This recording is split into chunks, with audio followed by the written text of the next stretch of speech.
Hi, Deb here with Footsie Friday. Got my feet here and I'm just going to talk to you about techniques. Last week we talked about the wiggly worm, so I'm going to explain to you a few of the methods with doing reflexology.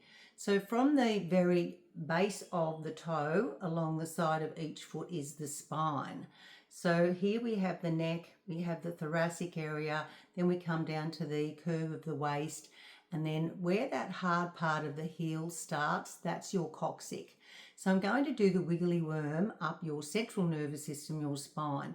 So wiggle with the thumb. It's like a little worm going along. So you can practice this. It's quite awkward to start with, but you can see that you can get quite good at it. And then you can come down the spine with your other thumb coming that way. So practice on someone or yourself, and you can wiggly worm all the way up and down your spine. But last week we talked about the sinuses, didn't we?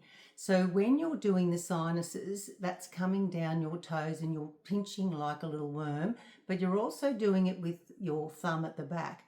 So it's a double whammy. So you do that 3 times down each toe and you move a little bit slightly around the toe so you're getting a different area, and then you do the next one. But don't forget to pinch those upper lymphatics in the webbing.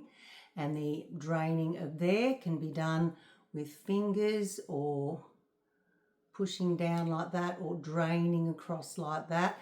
And here's your chest. So if you've got a cold, this is good to do across the chest, but always draw up into those webbings because, again, that's your upper lymphatics and that will help it all drain. But that's your chest there.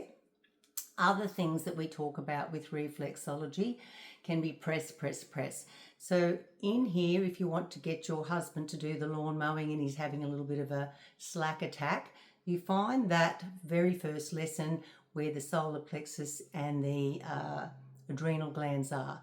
So instead of pressing and holding like I first said in that first lesson, with getting somebody moving, or even yourself, you've got a triathlon on Sunday, press, press, press, press really fast. That's stirring up the adrenal glands, getting you ready to be more active and or proactive and excited and enthusiastic, where if you press and hold, that's a calming method.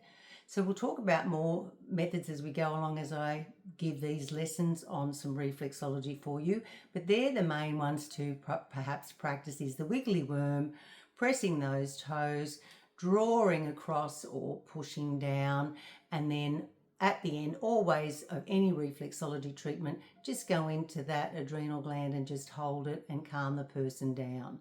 You probably could do that to start with if they've just come from a major traffic jam. Bye for now.